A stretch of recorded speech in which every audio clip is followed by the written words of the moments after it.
Are you a church leader trying to navigate the tension of doing ministry both online and in person? Welcome to the Bricks and Clicks Church Leadership Podcast, a podcast where church leaders and ministry experts share ideas, solutions, and experiences about making church work both in person and online. Meet the hosts of Bricks and Clicks, a Brit and an Aussie who became friends in their efforts of making churches irresistible. Duncan Banks lives just outside London, England, and Jason Perkins lives in Brisbane, Australia. Without further ado, here are your hosts, Banksy and Perko.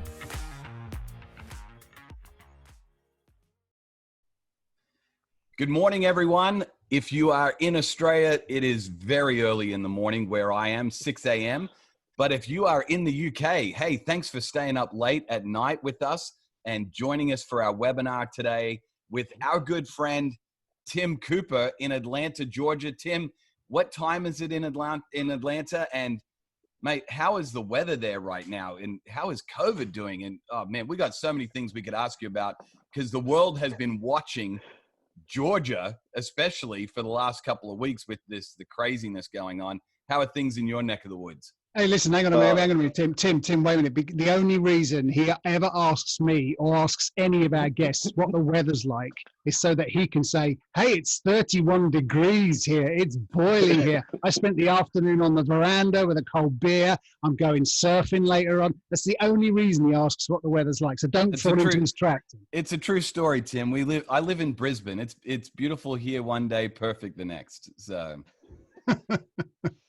Well, we have seasons here. It's 3 p.m, so I'm wrapping up my day, which is not too bad, but it's cold. I mean, it is, we deal in Fahrenheit, but it's been in the 40s all day in Fahrenheit. So it's been a little chilly. And I know the world has been watching us, hasn't it? Yeah, Georgia has been on the news, that's for sure, around the world as we watch you guys counting every legal vote. I like that. Every vote. I like that phrase. We're counting every legal vote. I like that. Yeah. Hey, we don't want to get into politics today, but we certainly would love to hear from everybody that is jumping into the webinar, whether it's late at night or early in the morning for you. We are pumped that you chose to be with us today for this webinar with Tim Cooper.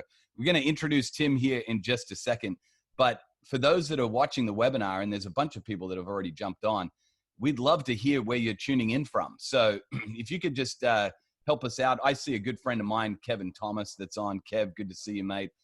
If you could just jump in the chats and let us know where you're tuning in from. And if you're connected with a church in that area, we would love to know what church you are connected with, and just put that right into the chats. And lastly, in the chats, we would love it if you have any questions for Tim about this whole idea of evangelism in the new world that we're living in. We would love for you to throw those into the chats, and we will get to those questions throughout the webinar today. But Duncan, you and Tim go back a long ways, like what, 40, 50 years? Probably before I was even born. What do you know about Tim? What can you tell us about Tim? Introduce us to your great friend. And then Tim, I'd love to hear a little bit about what you do.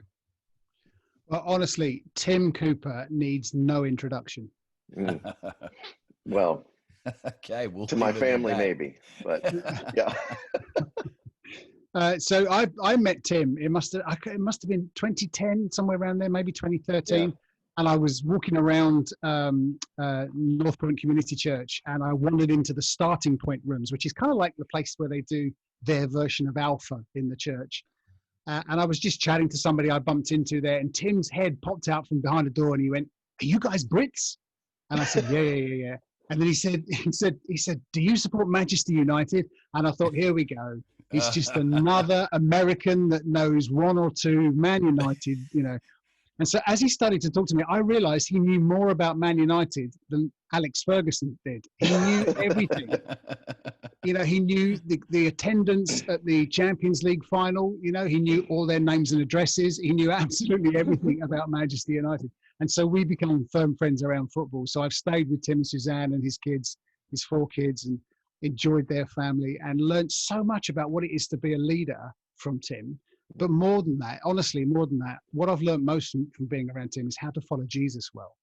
I just, the way there are some people you walk away from and you think, I just feel better about life because I've spent some time with Tim. So it's a pleasure to invite Tim onto this call to talk about the new normal. So Tim, you go to one of the campuses of Northpoint. You go to Brownsbridge Church. Mm-hmm. Tell us a bit about that church, and tell us, I know it's different in Australia, but certainly in the UK and America, COVID is running rife, and life has gone upside down. How are you guys as a church negotiating this whole COVID thing? What are you doing that's helping you to win?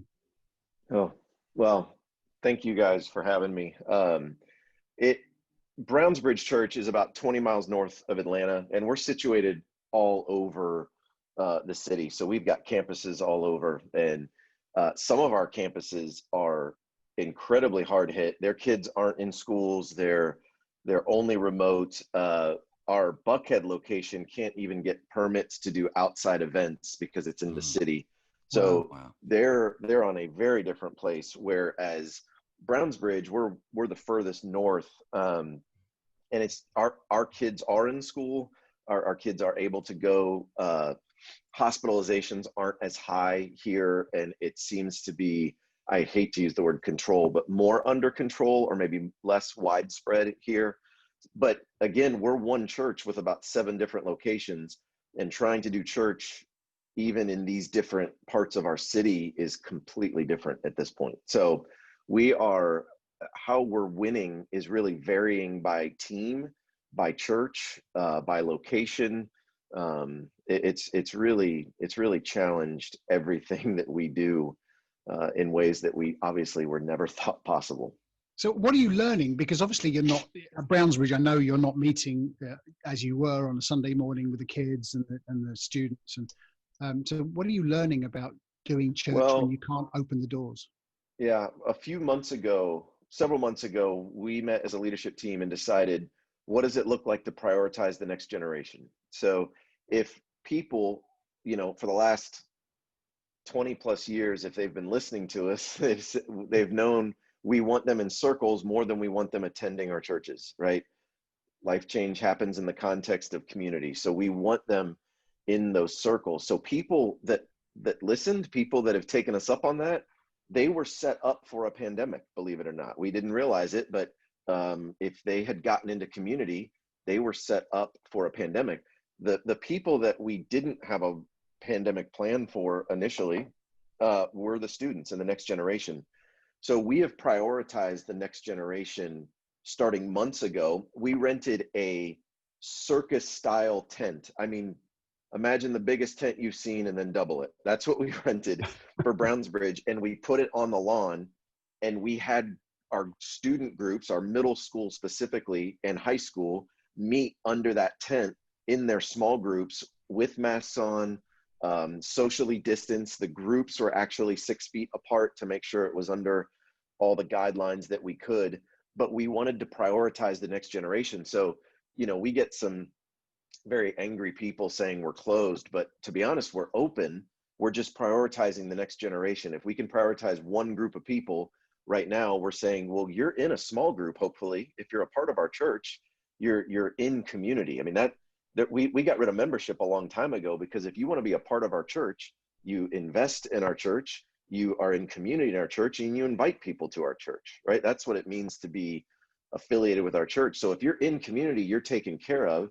And now we're going to prioritize the next generation of our community. So we have gone overboard on how do we make space for middle schoolers? How do we make space for high schoolers? And we've done it for months. We've destroyed the grass. We need to resod and go that route. But I have 2 middle schoolers, and they love transit again. It's not just Zoom, because, getting middle schoolers and high schoolers on Zoom, for some people, that's the best we can do. And I love it. I love that we're doing something. Mine had a really hard time staying engaged on Zoom. Adults, they do a little bit better staying on Zoom and staying engaged. But my middle schoolers have loved transit. Not like, oh, we love this version of transit. They just love transit. We're finding a way to prioritize that generation. So that's been our big kind of rally cry for our church. Now with adult ministries, that's where I've focused on. I've been in different roles throughout my 12 years, overseeing, Brownsbridge adult ministries, or overseeing global adult ministries for a bunch of our churches. and currently I'm doing Brownsbridge Adult Ministries and Starting Point for all of our churches and beyond. We have really, from the outset, we have said we are going to prioritize personal over corporate. That's been there's been two pillars for us, and one of them has been personal over corporate. Every company that you have ever bought something from has reached out to you during the pandemic and said, in these difficult times, we're going to ... Very few are saying, hey, Duncan, how are you doing, right? So what our staff is focused on, especially with adult ministries, is how can we focus on personal over corporate? What does it look like to provide a personal touch to our group leaders?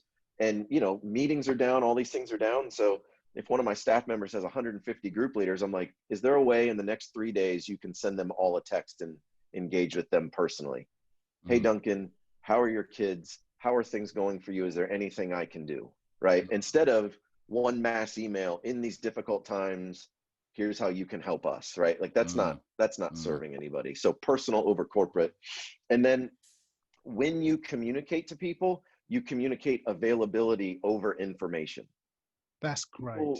People don't need information right now. I mean, if they need information, Andy is going to kind of send that out from the top and it can trickle down. Or Adam Johnson's the lead pastor at Brownsbridge. He can trickle that down and share with them really important information about what our church is doing, how we're prioritizing students, how we're raising millions of dollars for charity. He can communicate all that. When we reach out, it's, hey, Duncan, how are you? I've got these times open. If you would like to catch up and have a chat, I'm here for you. Good. If there's anything I can pray for, that's what we want to be available to do. But not only, we feel like that's the way that we can actually step in and make a difference, as a church staff. Tim, this is incredible. Perko, I'm not suggesting we do this, but we could actually stop the webinar now because I think there is so much in what Tim just said in that last. No, well, seriously. Can you imagine? Tim, personal over corporate, availability over information. Man, if church staffs just took those two ideas and they became the mantra for the next 3 months, the next season, whatever, maybe forever, actually, let's just call it what it is. That would be a game changer for a lot of communities. We started at April 1st because we were getting an onslaught of information and we were getting an onslaught of corporate information.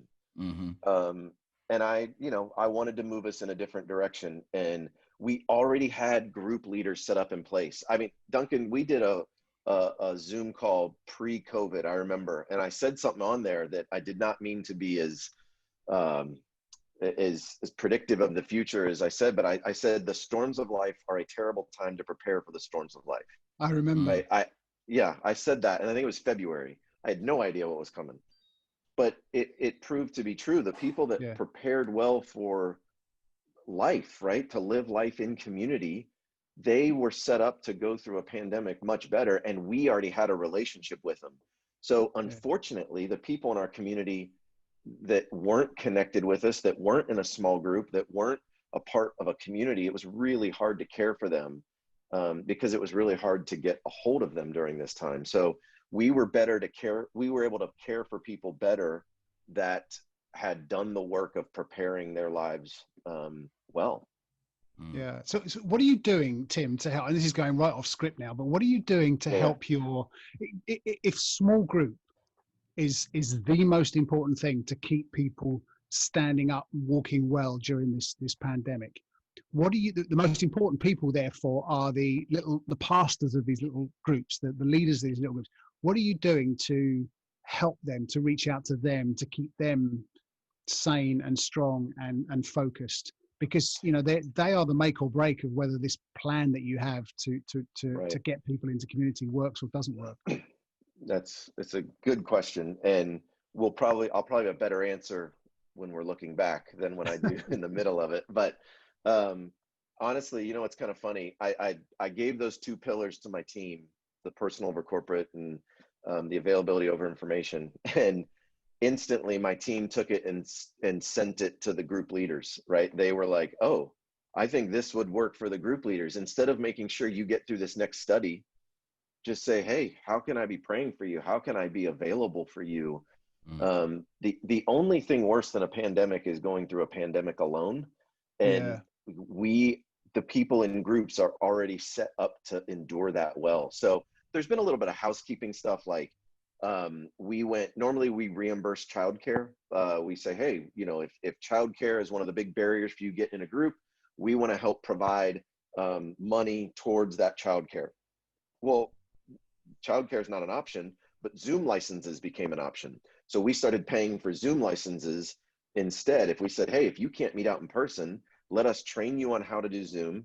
Let us pay for this. Let us take away that barrier that there could be for that group, and let us get it as easy as possible for you to be available for your group. So we're trying to do anything we can to help them be the pastors that they can be. But honestly, we want leaders to be leaders. So if we had a system that was like, hey, something happens, huddle up and let me tell you how to do it, we wouldn't have leaders, right? They signed up to lead a group. They didn't realize they signed up to lead a group in a pandemic, but they're stepping up to lead. So we were not panicking and giving them a ton of new information. We said, this is what you signed up for. You answered the call to God, not to us. When we ask you to lead, we don't necessarily want a quick yes. We want you to prayerfully consider what it is that God might be doing in and through you. And if you say yes, you're not saying yes to us, right? You're saying yes to God, and you're saying that you think God wants you to step into this, and clearly you're stepping into this for this season. So we are there and available for them, but we also want them to feel the freedom to lead as they know their group best. Yeah, brilliant. Listen, I know Jason's got a bunch of questions to ask you. And listen, if you're listening to this and you're sitting there thinking, oh, I've got 10 or 11 questions to ask Tim, ask them, put them into the chat. We might even get you on. People are already doing it. Somebody asks because we don't have middle schoolers in the UK these days. So they're asking what ages they are. So I've put that in the chat. But yeah, please do ask ask questions of Tim. But Jason mentioned something earlier on when you talked about things like, availability over corporate and all that kind of stuff, over information rather. Perko said, wouldn't that be great if churches were to focus on that, now during the pandemic? And then as a little off phrase, he said, well, maybe if they focused on that into the future as well. And I thought, yeah, that's true. What are you thinking personally as Tim Cooper? And what do you think Northpoint and Brownsbridge are thinking about future church? Where do you, and there's no real answer to this, but has COVID rewired us all when it comes to church attendance and being part of a church? What do you see the church looking like 2021, 2022 and beyond?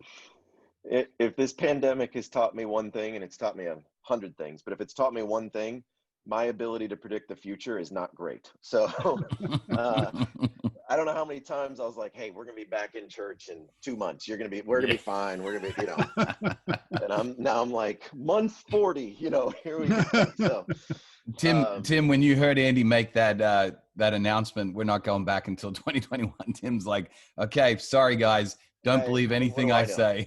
Yeah, what do I know? I am on record as having said, we'll be back in the office by May. That's what I said I said it to people. I meant May 2022. They just didn't ask for follow-up. They didn't let me finish. And I'm pretty sure you said to me, Tim, that Man United are going to win the league this season as well. I did, but because of COVID, who knows? Now, because of COVID, who knows? Otherwise, we were fine. We were in a good position.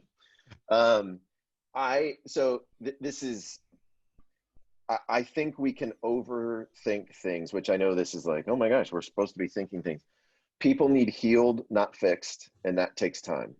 Okay. Wow. So when we try to overanalyze what it is we're going to do as a church moving forward, and we think that we've got to flip up things upside down in order to heal people, I think it's a little bit like asking the hospital if they're going to change what they do now because of COVID.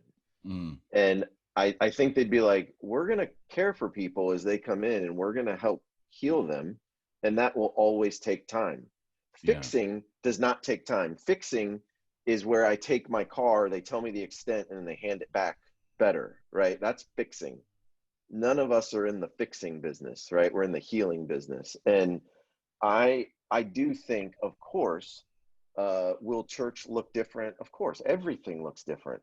Everything that we thought was, foolproof has been fooled. Like everything that was right side up is upside down. That there are things that are testing our faith in ways that we could not even fathom a few months ago. But we are still in the business of healing people, and we need to do what we can to heal as many people as God brings to us. So I don't think that will change. I think how we go about the front door of that will change, right? We want to make the best front door possible. I mean, one of the hardest things for us right now as Brownsbridge is the invite option has been really challenged, because inviting people to watch online is not really a good avenue to really love someone right now. And before, there was always an element of come sit with me, right? Like, hey, come sit with me. I'll save you a seat. You can come sit with me, be with me, do what I do. That's a different thing than come watch this service at my house, or watch this link and maybe we could talk about it. That's a very different feel. So yeah, I don't have a whole lot of, hey, what's church going to look like? Because we don't know post-vaccine what that's going to look like. If I do know, we have all gone to digital church, right? We have all tried digital church for some period of time, and a fully digital model doesn't seem to be the answer, does it? Like, it doesn't seem like people are like, this is good, I'm great, I'm good to go. Now, digital provides the opportunity to do a Zoom between Australia, England, and America, which is amazing, and I'm all for it. But it doesn't feel like it's the end all be all. And trying to heal the people in our community is still something we're really actively trying to do and looking forward to do moving forward. Yeah. Tim, I love a couple of the phrases that you've been sharing with your team, mantras that they've been living by, in a sense. As I'm listening, I'm just reflecting on the fact that, I mean, quite frankly, it's what Jesus did. He was personal over corporate. He was relational over information availability. Yeah. He was all of those things. He was healing over fixing, and he took his time. Like, you never read once in the Gospels that Jesus ran anywhere. He did a lot of walking. And oftentimes, even in emergency situations where people were already dead or dying, he still walked, and he healed other people along the way as well. He stopped to heal. So I just love the fact that we're actually reflecting the life of Jesus in some of these things. They're not pithy little catchy sayings. Right. They're actually ways for us that are to remember, and it's sticky, and it helps us be more like Jesus. Do you know what I just took Brownsbridge staff through, and it's funny, Duncan, like, we're sitting here like, okay, if you want to focus on something, we as a leadership team sat down and we were like, okay, what do we want to focus on? Do we want to focus on trying to figure out what the future of the church is going to look like? But instead we decided, I took our staff through Soul Keeping by John Ortberg, because if we're going to have something to offer to people, it's going to be out of the health of our soul. Wow. And it's going to be out of what we experience in connection with God that we have to offer to other people. And if we don't do that well, we can't do anything else well. There's nothing else in that bucket. There's nothing in the future church bucket that doesn't start with, is your soul okay and connected to God? Yeah. Are you tending to your soul well? And if the answer isn't yes, then there is not another question we need to address. And if we don't remind our staff of that, I did this, and I just taught the residents. We have a residency program through our church, and they're like interns, but they're in seminary. And I asked them, and I asked our staff, hey, who on here was taught to care for their souls well? Just raise your hand, and I'd love to hear what you were taught. And this is full-time staff members. This is residents. I haven't gotten a single person to raise their hand. They don't teach it in seminary, Tim. They don't teach it anywhere. Here's what we were all taught. We were taught how to do our outward lives really well, but our inner lives, we were not given a lot of training on it. And I'm telling Well, you, don't get me started on this stuff, Tim, because Duncan knows this. We'll be here all day on soul care, which is good. It's so important. We love to take the quotes about soul care and pin them up and post them and tweet them and everything, but applying them to our lives isn't as popular because it isn't as sexy and it's very slow, right? Ruthlessly eradicate hurry from your life. Yeah. No one wants to do the ruthless part, right? No one wants to be ruthless. It means I have to get up at the crack of dawn and spend 10, 15, 20 minutes sitting in silence, which is the least practiced practice in Christianity. But it's probably one of the most refreshing and life-giving things you can do for your soul is just silence and solitude. But it's tough work. It's difficult work. I had somebody recently say to me, soul care is like the Christian version of self-care. And I literally laughed out loud because I was like, actually, most of the stuff with soul care is hard work. It's not like getting a pedicure. It's like, it's gut-wrenching, hard, deep work, but it's such good work. So Tim, thanks for bringing that up. Well, the hardest thing I've learned recently about myself is how complicit I am to the contamination of my soul on my own through my own thoughts and actions and everything else, all while hoping God would take things away or, help me not do this anymore, all while I choose to do this. Instead of tending to my soul well, I actually do more to contaminate my own soul, which is a gut punch and hard to deal with. So that's where we start with the staff. We've got to transition, but before we do, because I am passionate about this stuff. So Duncan's going to be like, wait a second, we've completely taken over the webinar and the podcast in a totally different direction. I had this thought, Tim, just literally in the last 24 hours. The Northpoint model, we've given people what I would refer to as a great rule of life, stealing from Benedict, a great rule of life as it relates to the local church. We'd like you to invest and invite. We'd like you to be in a group. We'd like you to serve on a serving team, and we'd like you to be a percentage giver. It's a great framework. It's a rule of life as it relates to your church. But the question I asked myself was this: have we taught them a great rule of life to care for their soul? What are 4 things? We talk about the 4 things.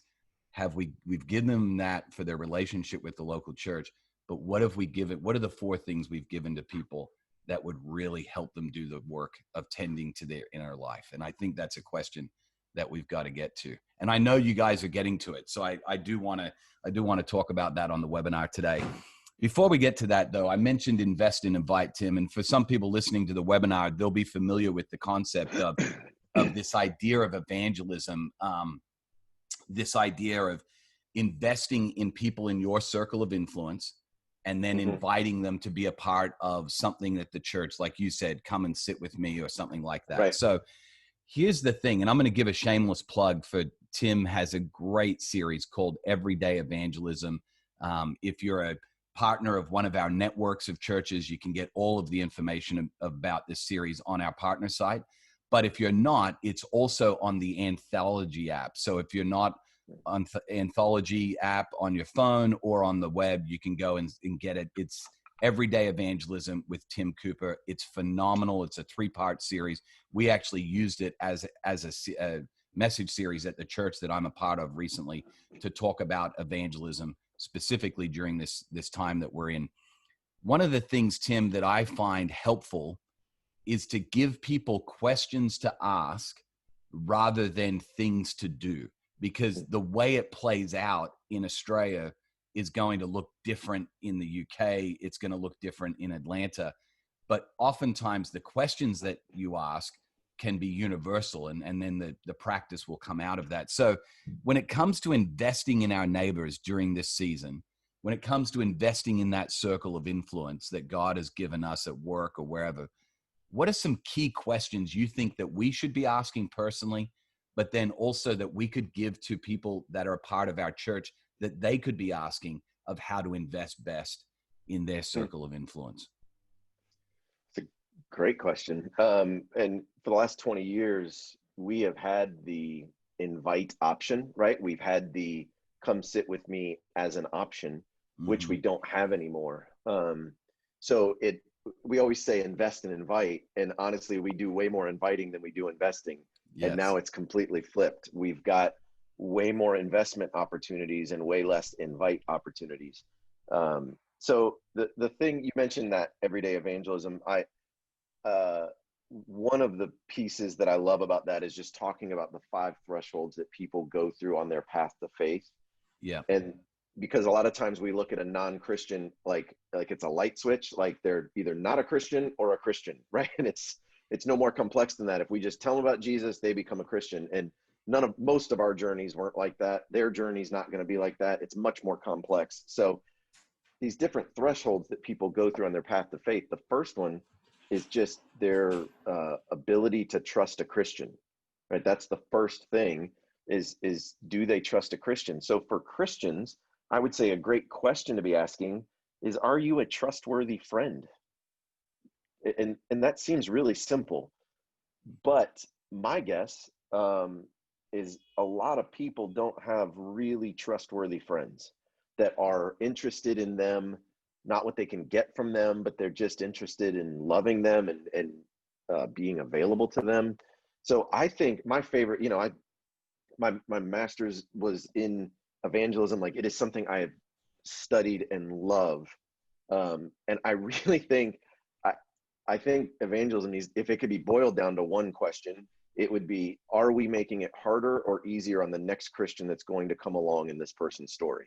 Yeah. Not what have we memorized to share them about Jesus, not how can we share our personal testimony in 30 seconds, nothing like that, but how can we, how are we making it harder or easier on the next Christian that's going to come along in their story? Because chances are you're not the only Christian that this person's going to meet. Hopefully they're going to meet a lot more than just you. And we want to make it as easy as possible and obviously share with them a really positive experience about interacting with a Christian. Because like it or not, Christians make headlines. And at least in America, evangelical is closely associated with Republican. And you're starting at a deficit when you're a Christian. You're not starting at neutral. You're starting at a deficit. And that's not your fault. But being a Christian and starting there, we have to work to build trust. So I think we overcomplicate the evangelism thing instead of just showing up and taking an interest in people. And not to pull the Jesus card, but Jesus did not seem to be hurried about people's salvation, and he did not seem to be, in a sense, trying to make everybody decide something on the spot. Right? He was allowing things to percolate. Right? Go ahead and go think about that. Right? Go take time. Not right now, right? It doesn't have to be right now. So, that's Jesus asked questions all the time. Every time someone asked him a question, rather than give an answer, he often responded with another question. Yeah. So it wasn't like, I'm the guru that's going to show you everything. It was, let's keep the conversation going, which is Two great questions, Tim, that I feel like you gave us in that. You said, how can I be a Christian, or how can I be a friend that this person will begin to trust? Is a great question, for me to think about when I'm thinking about evangelism. How am I being a trustworthy friend to this person? And then the second question I feel like you gave us is, how do I not be a hurdle or a hindrance to the next Christian that this person meets? And so what can I be doing that would not, create a hurdle or a hindrance? I think it's fantastic. You go ahead. Sorry. One of the things that I have been convicted by, because I am a recovering get in your face evangelist. I honestly would use more boldness than wisdom. Like, I thought boldness was somehow better than wisdom. But the question that has convicted me the most is, why do I try to become the hero of somebody else's story when I'm not the hero of my story? Wow. And I don't know why I think oh, I am going to help save this person. I can't save me. I didn't save me. I am 0% successful at saving me. I don't know why I get in this spot where I think I'm going to save this other person instead of just help them along. Yeah. And like John the Baptist, point them to the hero of all our stories. Direction, yeah. Yeah. Yeah, Point exactly. them in the right direction. So when you think about unchurched people, Tim, and their perceptions of invest and invite, because I mean, quite frankly, it sounds a little bit like a pyramid marketing scheme. We're going to teach everyone how to invest and invite, and we want you to go out and do the 2 I's, and we're going to win the world for Jesus. And I think don't get me wrong, I love sticky things that people can remember and that are portable. I love it. But what do you think goes through that unchurched person's mind when they're invited to a church experience, or, you know, maybe even to watch something online in my living room? What do you think's going through their mind, and what barriers do you think come up?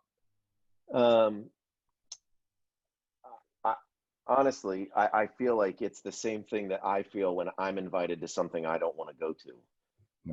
You know, I've been invited to many things over the years that are, you know, a neighborhood meeting on which trash company we should use or something. I'm like, I don't want to go to, like, what is your agenda in inviting me to this would thing? You like to come to my son's piano recital? Exactly. I'm like, oh boy. I'm like, if I gave your son $20, could I not come? That's what I would rather do. Tell me exactly when he's going to be on and how long his piece is, and I'll come for that 6 minutes. That's right. That's when I'm like, hey, COVID, I can't. It's running riot. I don't feel comfortable going. I don't, because we love the church, I don't think it's a surprise that, you know, especially I wasn't raised in the church. So I remember when people started inviting me to church, I'm like, why? Like, what? I'm good. I don't need this. I'm good. I don't want what you're talking about. You know, it was like, I think I've used the illustration before, but literally, like, when we keep inviting them to things, it's like proposing on every date. Like when you go on a first date and you propose, it's like, okay, that's weird. But then, like, every date you propose thereafter, you're not going to get many dates. You know, if you just keep inviting people to church, it's like they will tune you out. Instead, you invest in the relationship, right? You take an interest in people. That has not gone out of style. That is incredibly winsome, right? When you take a genuine interest in people. My son started on a soccer team recently, and Jason, I think we were talking about this, but there was a couple dads that have been really difficult to love. And when I shared that, when we talked, I've been really, really challenged by that. And over the last 2 months have chatted with this guy more times than I can count, asked him a ton of questions, tried to take an interest in him, and like the guy, you know, like I've developed a genuine liking of him, but it is hard work, right? Like the people we're not interested in and the people we kind of want to move away from are the people that most people want to move away from. Right. You know, they're the people that most people are like, that guy's annoying. Like, I want to talk to the cool guy. It's middle school, or it's, you know, it's secondary school for adults, but it's most of us. So I am adamant on really engaging with the people that God brings around us. I feel like we are his plan A to reach a world that needs him, and what an honor that he would send us, even if they annoy me, you know? Yeah. I love what you just said there, Tim. I love that idea of, you know, so you're talking about investing and inviting and how that's changing. But to invest in a friendship is to walk towards, as John Hambrick says, to walk towards the messy people, not away from them. But the way to give someone honor and dignity and respect is something as simple as a question. How are you today? Where did you buy that T-shirt? How is your son enjoying the football? How's work going? How's your family well with the whole COVID thing? People love, the way we're all wired up, we love to talk about ourselves, don't we? And if you give someone the respect and the honor to say, I'm asking you a ton of questions, they're going to lean into you a lot more. It's as simple as that. And like you say, you don't have to have a degree in theology to do that. It's not about, can I explain my faith on the back of a napkin in 30 seconds? It's just respecting another human being to say, I'm interested in you and I want to ask you some questions. And that's a great way just to invest in a relationship. Well, and Duncan, I mean, you do this so well, Duncan, but how do you slow down enough to be present with who's in front of you? Yeah. Not be off to the next thing, not be ready to go to the next thing, not be in a hurry to get to that next thing, but how do you just be present with who's in front of you? You know, letting your yes be your best yes. Absolutely. And say no. If you got to say no to things, that's fine. But if you're going to say yes to something, absolutely giving it your best yes, I think is such a big deal. I never want people to experience me hurried. Like nothing good comes out of me being hurried. I've never loved somebody when I was in a hurry. Not one time. Not well. Not one time. And again, that gives someone respect, doesn't it? The respect of someone saying, let me just put this down because I want to concentrate. I've used this illustration so many times before. I remember my youngest son coming home from school. I was doing a podcast the other night about being a great dad. And I used this story about how my youngest son had come home from school and I was busy working away on my computer. And I just went, hey, Joe, had a good day? Yeah, great. And Joe was a talker when he was younger. And he used to come in and tell me about his day. And I was still working away and he's telling me about his day. And he said to me, Dad, you're not listening. And I go, I am listening. He went, no. I want you to listen with your eyes, which was just the most clever little, because I put the lid down and I turned around and I said, I'm sorry, son. And I think that's just respect for another human being to say, I'm prepared to put other things aside and I want to give my full attention to you. And the way I can do that is to ask questions.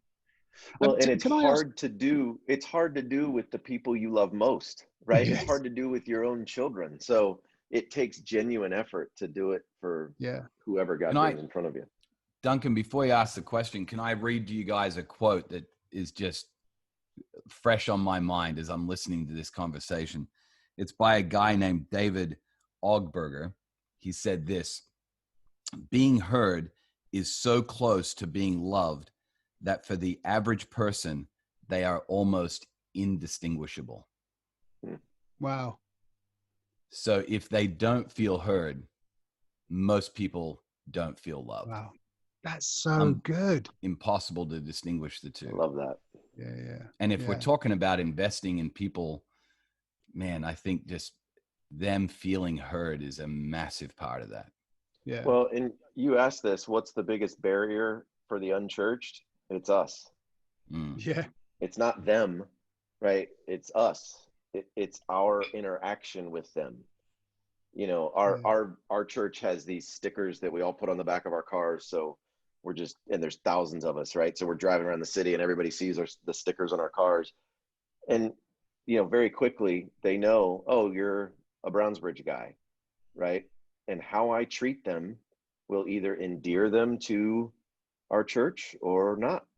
Yeah. That's a lot of pressure, but it's that simple. Yeah. I'm either the barrier or I'm helping them take a step towards God and towards church. And if you're not a kind driver, please don't put the sticker on your car. That's right. Yeah. Or if you drive a Ferrari, like Tim does. Yeah. Go ahead, Don.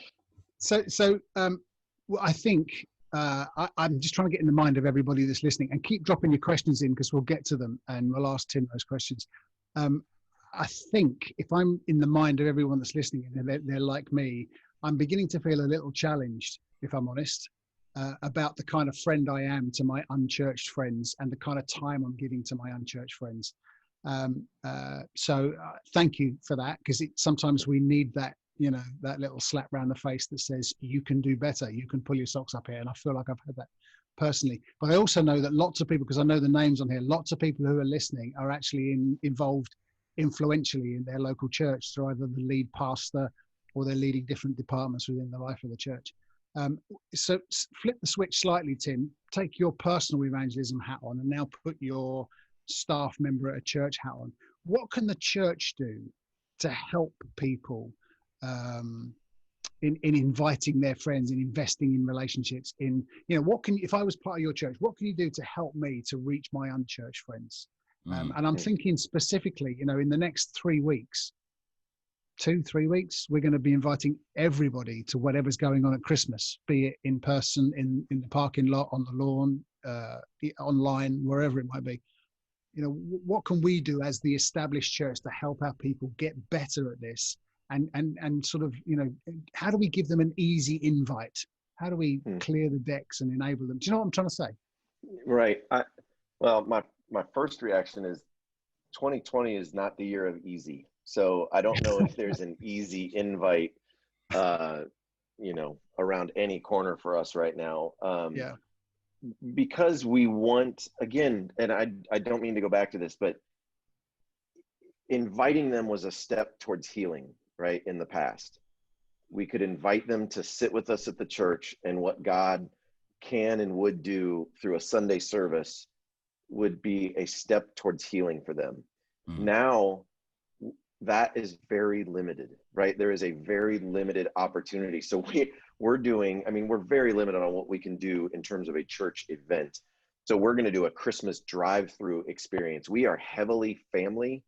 We are the largest percentage of families of any of our churches. So like I said, we prioritize the kids, and we have lots of invite options through that. We have been encouraging people, and we've had hundreds of new people come with just their kids.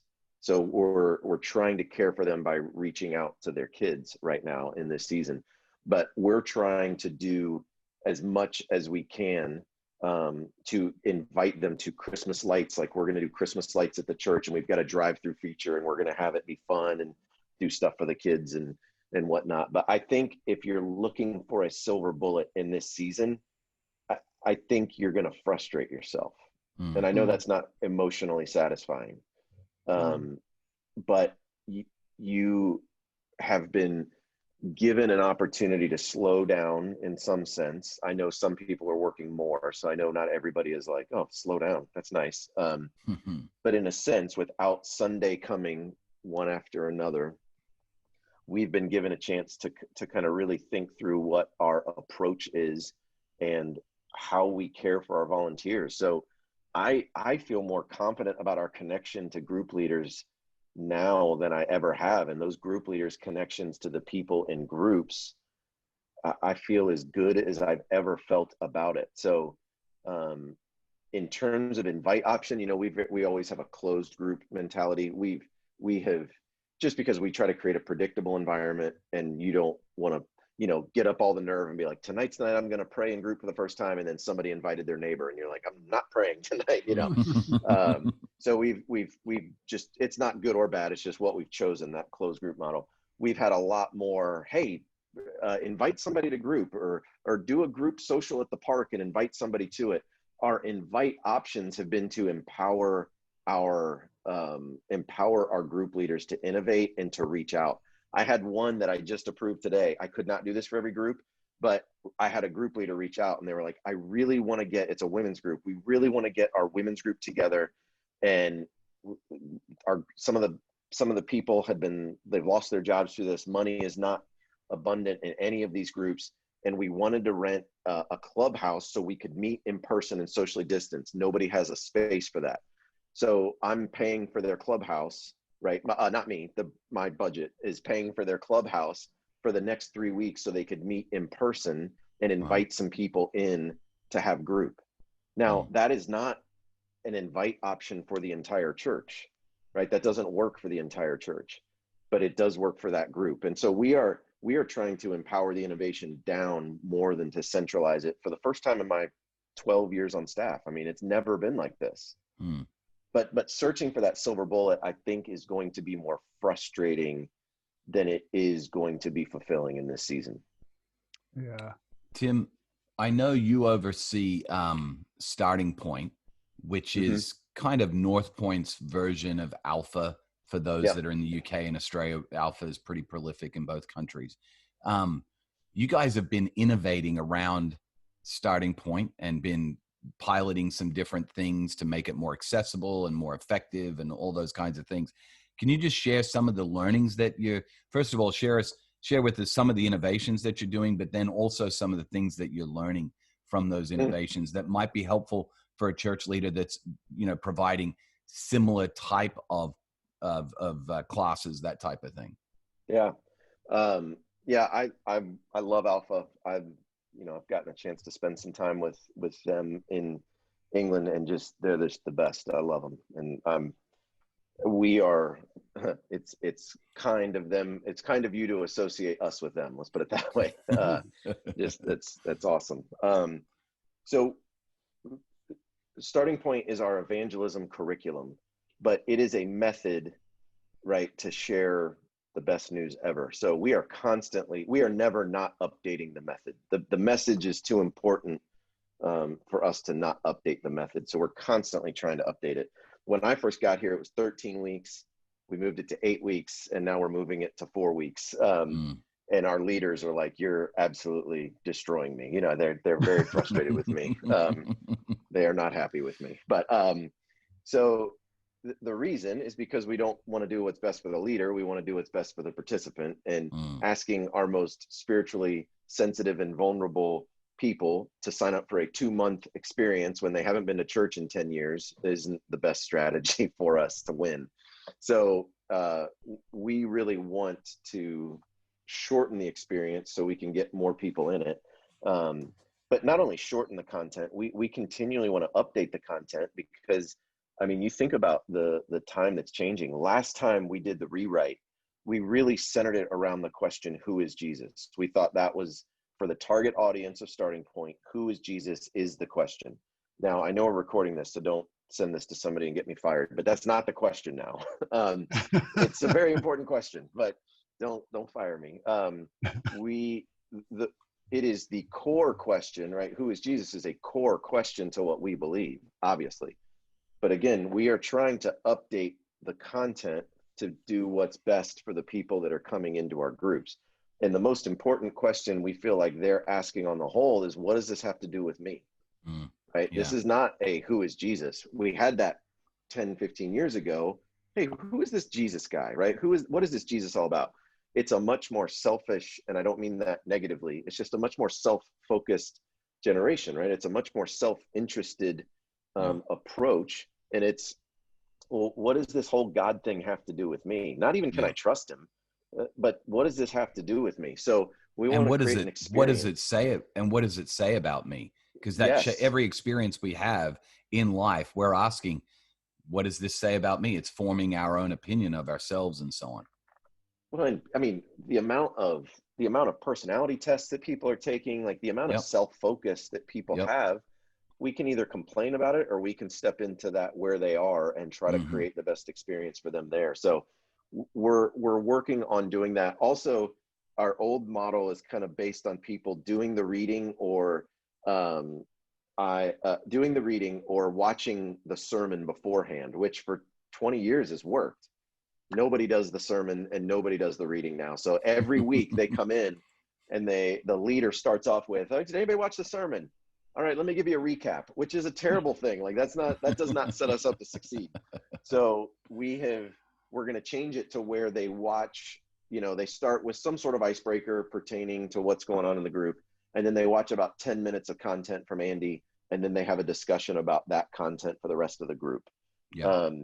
Which again, it sets the leader up to succeed and it sets the participant up to succeed more than what we've done in the past. So we're working on that. The downside, we're not inviting people to church. So the people we invite to church are the people that we vision cast to get into Starting Point, and that's not really happening right now. So Buckhead, we're getting a little more success, but they're all digital groups. Brownsbridge, we just finished. We had one group and we just finished it. And honestly, I have no idea how we found them.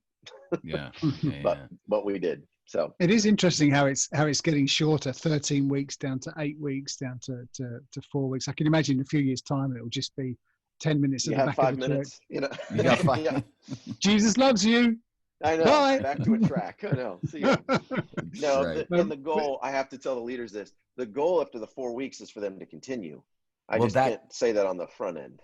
And that's the big question, Tim. Even in the chats right now, Pam had the question of, what does the pathway look like post Starting Point or Alpha? Because you want them to continue in what?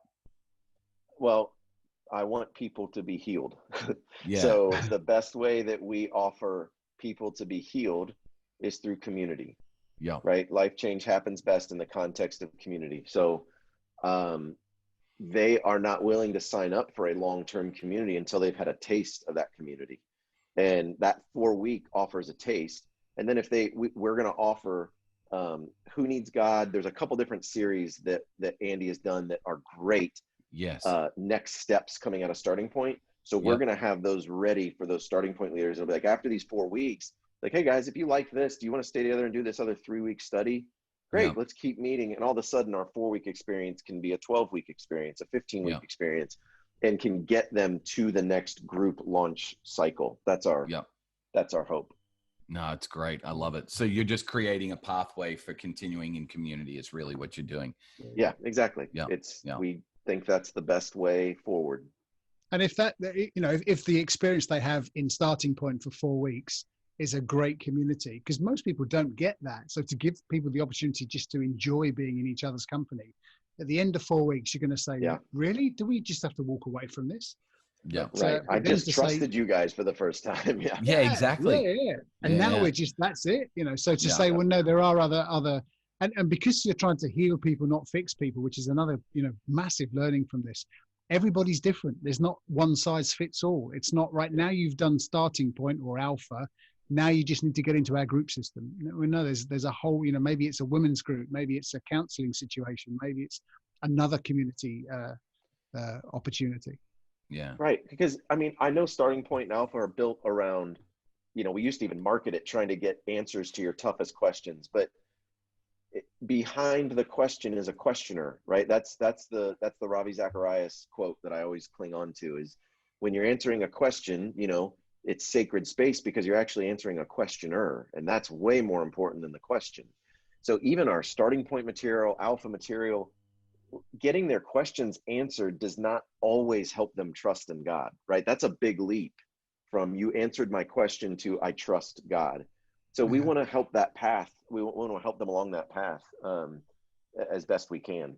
So when's this going to be available, Tim? I know you're testing it now, but somebody in the chat, Kevin's asked that. Well, that's a great question. And this test is going slower than we had hoped because there's less opportunity to test it. So less testers, right? One group here and one group there, a test does not make. So we're working on it as fast as we can, I guess you would say. We're gonna keep testing it. I don't know when yet. Yeah, okay. But we'll know when it's out. As soon as possible. Yeah, as soon as possible. Yeah. I'm just glad Tim's not in charge of the COVID vaccines. Otherwise, we'd all be in trouble, wouldn't we? That's awesome. One test here, one test there. That's good. Jason, we've got about 3 or 4 minutes left. I know. We're almost to the top of the hour, yeah. We are, and it feels like 5 minutes. And there is so much here. Availability over information and personal over corporate. Just so good. I just wonder, for the last couple of minutes, there's some questions jumping in here, but the last couple of minutes, Tim is involved at a strategic level with the church, looking at the issue of what spiritual disciplines, what discipleship looks like, what spiritual growth looks like in this brand new COVID world of ours. I wonder whether it'd be great just to, for a couple of minutes, dip into Tim's head and, what kind of questions are you asking about what that looks like? And before you answer that question, Tim, just want you to know there are a couple of people who are willing to be international testers of the 4-week Starting Point. So honestly, if you guys wanted to give it a shot in Australia or the UK or whatever with one church and just see how it goes, pilot it, there are people that would love to be a part of that. So we can connect. Well, let's talk about that for sure. Yeah, because I would love that. But the spiritual formation question, Duncan, I have more questions than answers at this point. And my biggest question is how you answer the question, how much does the church need to provide? How much does the church need to provide someone? Do they need to be a buffet where they can get a little bit of everything? Or do we need to be specialists on this spiritual journey? How you answer that question is going to dictate a lot of what you decide to do. I don't have a ton of confidence around my answer to that question yet. What I have been doing and what we're trying at Brownsbridge is to be specialists around one area, which is pretty much a couple areas. Really, we want to become specialists around community. And the reason we want to become specialists around community is we think it's the best way to get the most out of most people. They are still going to need counselors, right? They're still going to need pastors, right? They're still going to need pastoring. They're still need to learn the spiritual disciplines. They're still going to need hands-on spiritual formation. But when you take the we're going to try to provide everything approach, you take this one audience and you parse and you split them up so many times over and over and over again, and you just get a lot of environments that are not attended really well, right? That's been my experience. I'm not saying that's the case. But that's exactly our experience as well. Yeah.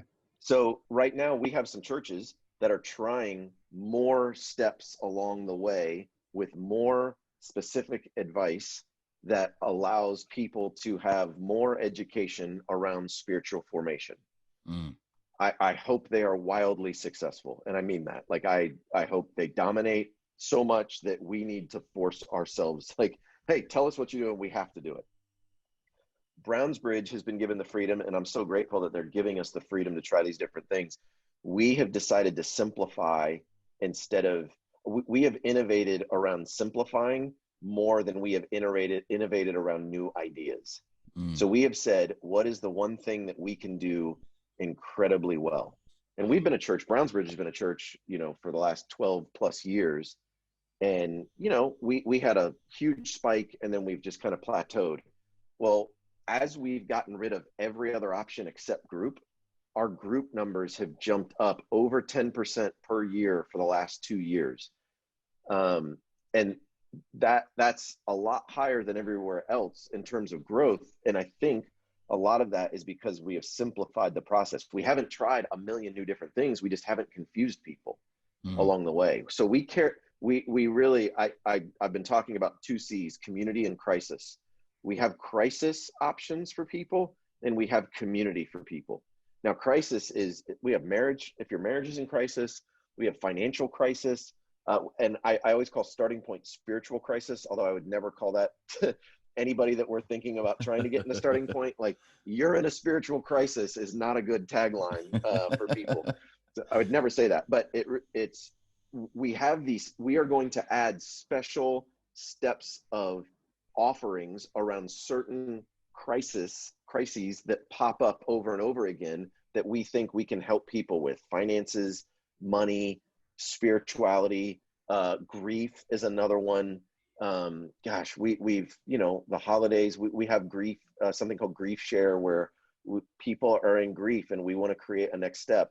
All of that to me fits under this crisis language. The community language, we have said there's only 3 ways we can win: focusing on the leader, improving the group experience, and eliminating barriers to group. That's good. It. Brilliant. That's good. That's it. And that is, so, and just to be honest, we had one church. Go ahead. Just go back on that, Tim, because I hope people have stayed to the end here, because I think this is absolute gold dust here. Yeah. The only 3 things, because lots of people I know in this call are group directors or group leaders. So focus on the leader, make sure the leader is trained, cared for, loved. Secondly, improve the group experience so that people actually want to keep coming back week after week. And that's the one that has kept us from innovating a whole lot of new things, because all of our innovation and effort was going to creating new things. And guess what happened to the group experience when we took our eyes off of it? Wow. It just sunk, right? Yeah. Instead, now we have refocused to, well, how can we improve the group experience? And then how can we eliminate barriers to group? Zoom licenses, competing systems. Oh, we've got a 4-week how to study your Bible class. Well, that's great, but I'm not going to get into a long-term community. Yeah. So now when we offer the how to study your Bible class, we offer for people in group only. Yeah. Okay. Because it improves the group experience and it doesn't eliminate a barrier to group, and it helps focus on the leader. It supports the leader. Exactly. Yeah. So you're doing those 3 things. Just to underline that for our particular churches that are very different to your churches. For some of us, it's a struggle to find great content and great material to improve the great experience. But I put it in the chat about 20 minutes ago, the web address of Anthology that you talked about, Jason. And it's incredible for groups. It's free, and it's curriculum that could last you for 10 weeks, for 6 weeks, or for 3 weeks, or just a one-off. And it's free to everyone. It's free. It's full of discussion questions. It's app-based. So you can watch it on your phone or you can stream it to a TV. It's incredible amounts of content that every group leader needs to be aware of, because it just suddenly the group content becomes world class. None of us could get Andy Stanley to come to our group, but you can with Anthology. And so I would definitely push people to help them develop their group experience. I'd push them to look at Anthology. Duncan, you and I have talked about this offline, but nothing has changed my leadership in 15 years of being a pastor, like really identifying the clarity around the win for our groups team. It has helped me say no to so many things and allowed us to focus. And it's amazing. We have 3 key metrics, right? We have 1, group participation. The other is formative groups, which were leaderless groups, because we had so many people coming, we would launch leaderless groups.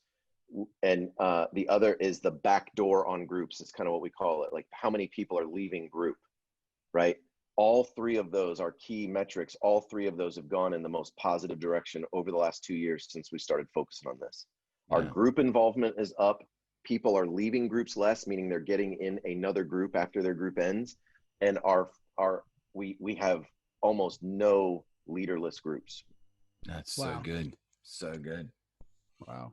Yeah, I think as at the end of the podcast, Perko, I think this is just gold dust. If we went away as lead pastors or as group directors and we thought, what can we do to focus on the leader so that they feel connected and attached? What can we do to improve the experience so that it's so sticky that people say, really? 2 hours? Is it over? I want to come back next week. And what do we do to remove the barriers? Because often, I had a friend of mine that's just joined a church, and she said to me, I got there and I filled the form in online and I got a call back saying, sorry, there are no spaces in our groups right now. And that was it. You think, oh man alive, it's how do we just take away all the barriers so that it makes it very easy? I think that's brilliant. I really do. Yeah. Well, it is the top of the hour, guys, and I hate to be the one to call it, but good news is if you are watching this and you'd like to get the content that we've talked about, we're going to make it into a podcast. It'll be on the Bricks and Clicks podcast. So if you haven't already subscribed, I would encourage you to do that right now. Go out to your podcast platform, whatever one you like to listen to podcasts on. Search for Bricks and Clicks, where we are trying to help church leaders do church both in person and online during this crazy season, because we think the future will actually be both bricks and clicks. We really feel like the pandemic has helped us to understand both are equally as important, and we want to do them both really well. So go to Bricks and Clicks podcast, subscribe to that. Our YouTube channel will actually have the video version of it on there as well, so you can go and subscribe to the YouTube channel as well. Thank you for those of you that have attended the webinar as we recorded this today, staying up late in the UK, getting up early in Australia. And we are so grateful because it is so much better when you guys are with us as we record these conversations. You brought great questions to the table today, and we really appreciate that. Tim, mate, thank you for your time. I know that there have been years and years of investment. Your passion for evangelism and your passion for community is obvious to all of us. And thank you for not just the time that you gave us today, but your years of investment leading up to today. We're really, really grateful. Duncan? Thanks, Perko. Anything from you in the UK, mate? No, just what's the weather like in Australia? Just, today as your day starts. I'm literally, I'm grabbing my board and I'm going surfing after this because it's high tide is coming quickly, so I have to get out there fast. So honestly, it's like an episode of Home and Away in your house, isn't it? It's basically Home and Away every day here, mate. Tim is going, what's Home and Away? You'll have to Google it. The UK is just all about Home and Away, an Australian, basically soap opera for teenagers. So check it out. So good. Awesome. Hey, have a great morning. Have a great evening. And Tim, have a great rest of your day. Thank you, guys. God bless you. Well, we hope this episode of Bricks and Clicks was helpful. If it was, then we'd love if you could leave us a review on your preferred podcast platform. If you haven't already, make sure you subscribe to the podcast so you never miss an episode. And if you are leading a church in Australia, the UK, or Ireland, we'd love to help you grow your church by reaching unchurched people. Go to www.bricksandclickpodcast.com and click on your country's flag to find a whole bunch of free resources to help your church go further, faster, and become irresistible once again.